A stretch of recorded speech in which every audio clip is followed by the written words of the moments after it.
Okay so इस वाले video में मैं बताने वाला हूँ अलजेब्रा में कैसे पढ़ाई करना है। ओके सो अभी तुम लोग का सबका टारगेट आई थिंक 40 में से 40 होना चाहिए। ओके सो यहाँ पर मैथमेटिक्स में if you really want to score in board, अगर 90-85% तुम लोग को चाहिए तो यही टारगेट होना चाहिए हर एक बच्चों का। अगर इससे बिलो तुम लोग का टारगेट है तो तुम लोग सपने में भी मत सोचो कि तुम्हें इतने परसेंटेज आने वाले, क्योंकि maths is the only subject which is very scoring.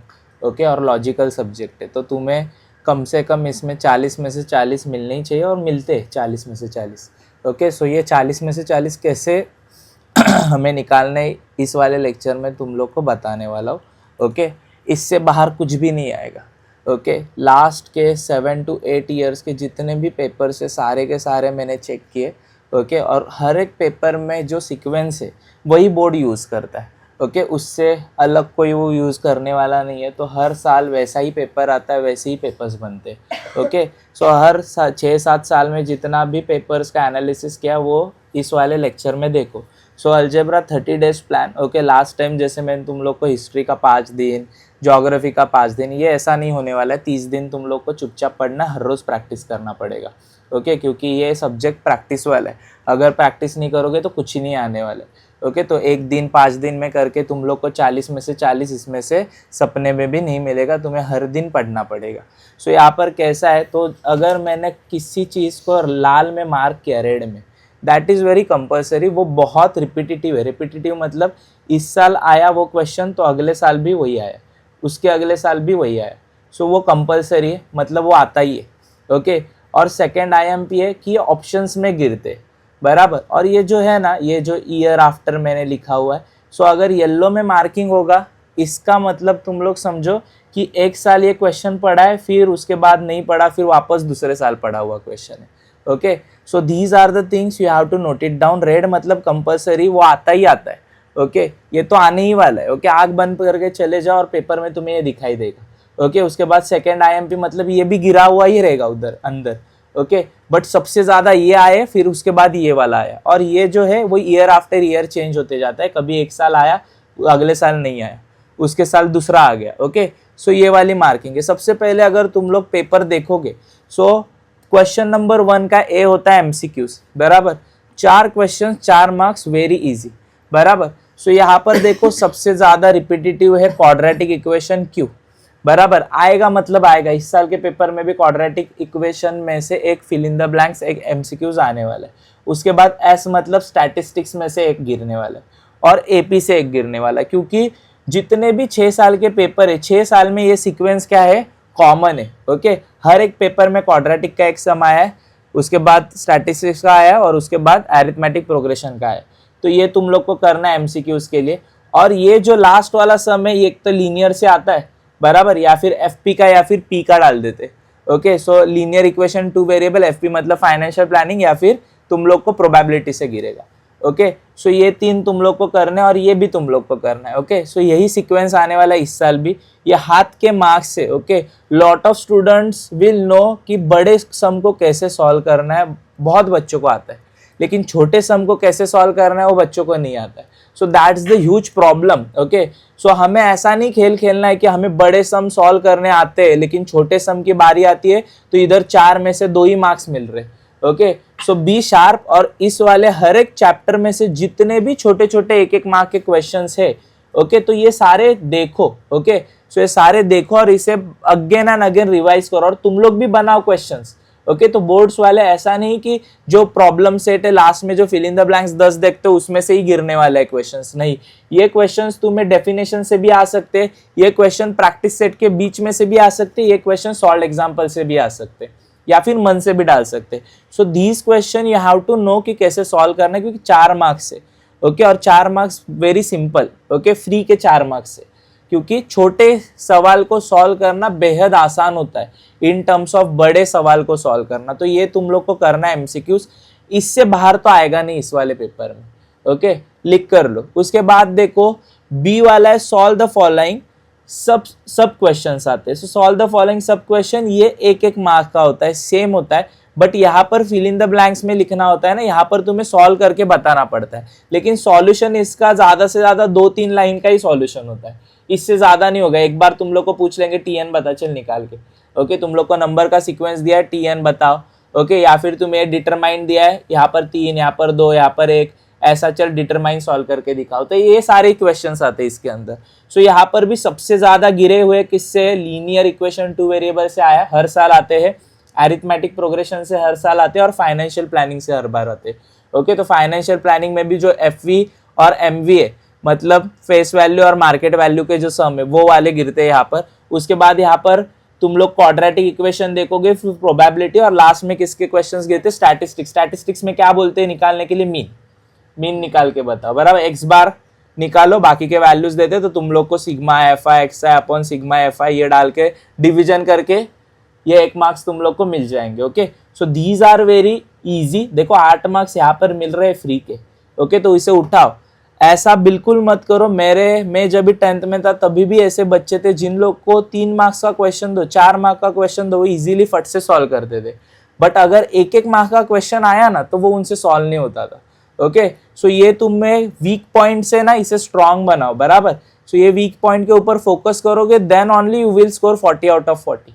Okay क्योंकि आगे वाले जो सम है ना उसमें ऑप्शंस मिलेंगे तुम लोग को। जैसे कि अगर बड़े क्वेश्चन से क्वेश्चन नंबर 3 के बारे में या फिर क्वेश्चन नंबर 4 के बारे में मैं बात करूं तो यहाँ पर ना तुम लोग को 5 दिए हुए रहते और बोलेंगे एनी 3 सॉल्व करो, मतलब 2 तो एक्स्ट्रा है ना, तो तुम लोग इजीली कर सकते हो। और ये बड़े वाले क्वेश्चन है, तुम्हें पता है इसका सीक्वेंस कैसे लिखना है, बट इन लोगों का सीक्वेंस नहीं पता हुआ रहता है। तो यहाँ पर मैक्सिमम प्रैक्टिस पेपर जितने भी है PYQ के वो सॉल्व करो, टेक्स्ट बुक पढ़ो, डाइजेस्ट पढ़ो, जितने भी एक्स्ट्रा क्वेश्चन मिलते हैं 1-1 मार्क्स से सारे सॉल्व करो, ये दोनों के लिए। अभी क्वेश्चन नंबर 2 की बारी। अभी क्वेश्चन नंबर 2 ना बहुत चिंदी होता है, यहाँ पर तो मार्क्स जाना ही नहीं चाहिए क्योंकि ये कंप्लीट द फॉलोइंग एक्टिविटी है। आधे से ज्यादा 75% एक्टिविटी लिखी हुई रहती है, यहाँ पर सिर्फ हमें 25% एक्टिविटी को फील करना है, बराबर। सिर्फ वैल्यूज वहां पर ऐड करके दिखाना है, मल्टीप्लिकेशन करके बताना होगा या फिर डिवीजन करके बताना होगा या फिर TN का फाइनल वैल्यू निकाल के बताना है या फिर X का फाइनल वैल्यू। कभी कभी तो तुम्हें यहाँ पर क्या देंगे, अरिथमेटिक प्रोग्रेशन का सम लिखा हुआ रहेगा, सिर्फ बीच बीच के वैल्यूज क्या होते हैं, गायब।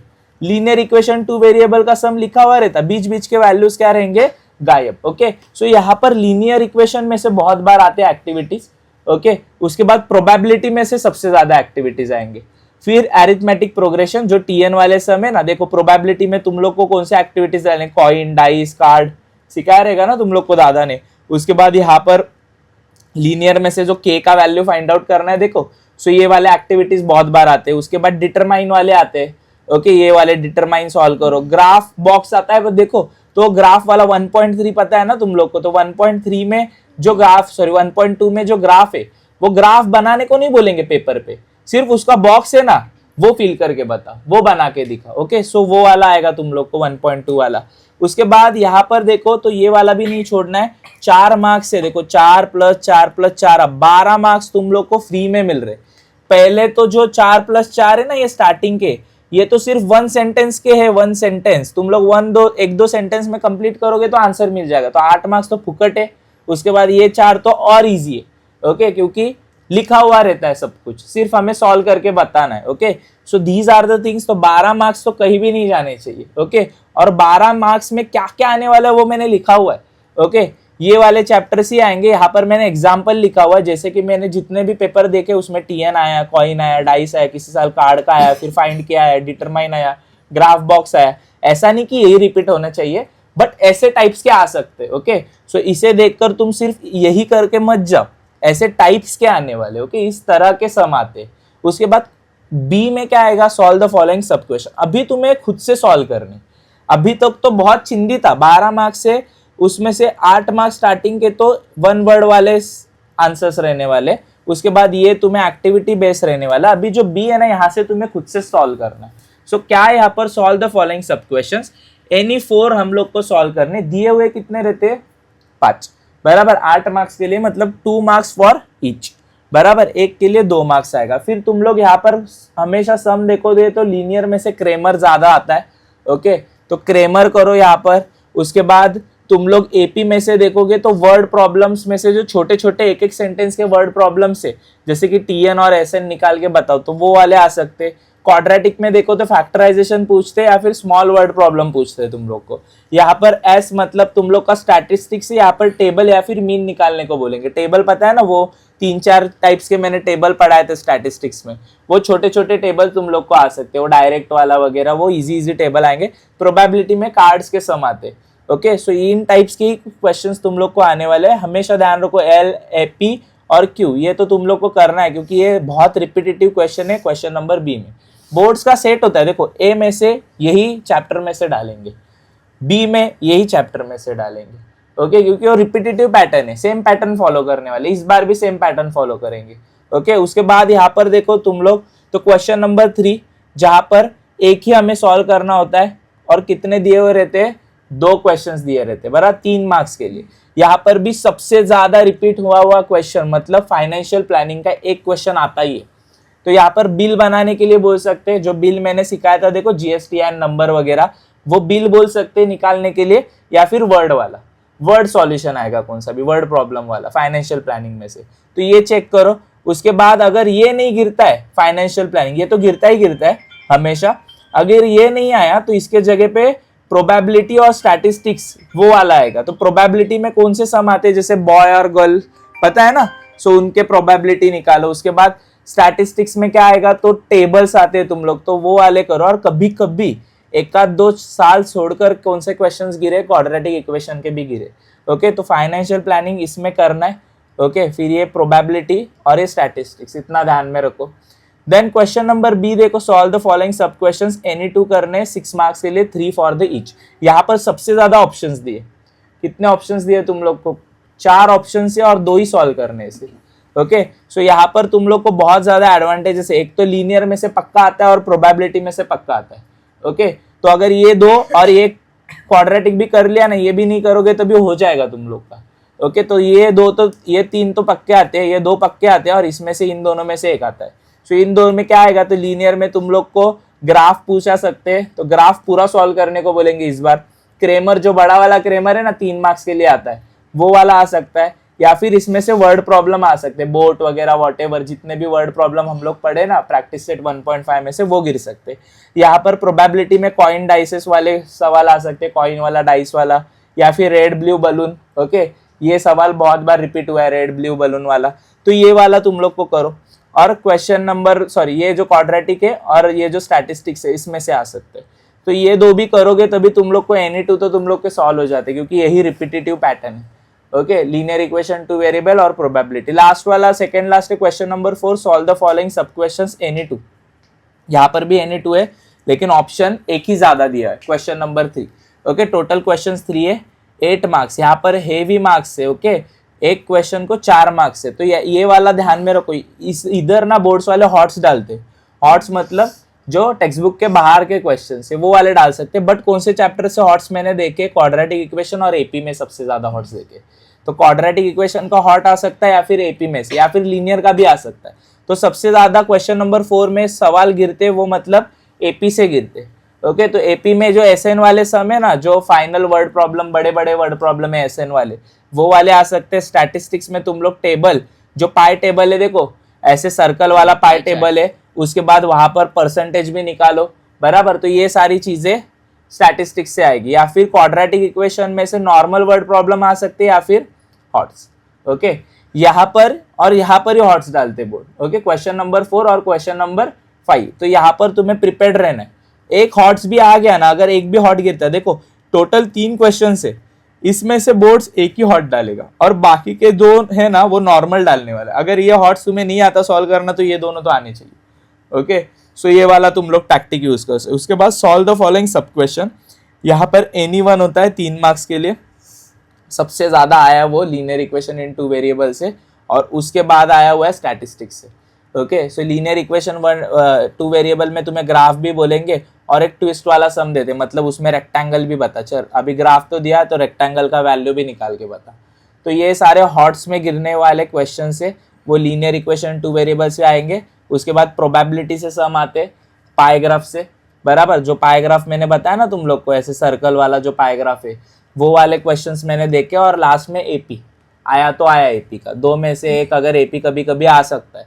सो बेसिकली यहाँ पर तुम लोग को क्या क्या करना है और कौन से क्वेश्चन में से क्या आने वाला है ये यहाँ पर लिखा हुआ है। अगर तुम लोग सिस्टमैटिकली एक एक दिन में पढ़ाई करते हो, जैसे कि आज मैं एमसीक्यूज करने बैठ रहा हूँ, तो तुम्हें पढ़ना कैसे, तो अगर तुम लोग एमसीक्यूज करने के लिए बैठ रहे हो ना, तो सबसे पहले ये चैप्टर्स खोलो, बराबर। सो सबसे पहले जो इंपॉर्टेंट चैप्टर्स है, जैसे कि ये हुआ, तो ये इसमें से हर एक एमसीक्यूज को निकालो और इसे पढ़ो। अगर एमसीक्यूज नहीं है तो खुद से बनाओ, बराबर। डाइजेस्ट से भी बनाओ, टेक्स्ट बुक से भी देखो, और तुम लोग यूट्यूब का साथ लेकर उधर भी तुम लोग को मल्टीपल्स क्वेश्चन मिल जाएंगे जो एक एक मार्क्स के लिए आते। सो ये सारे सॉल्व करो, मतलब तुम लोग का एमसीक्यूज क्या हो जाएगा, खत्म।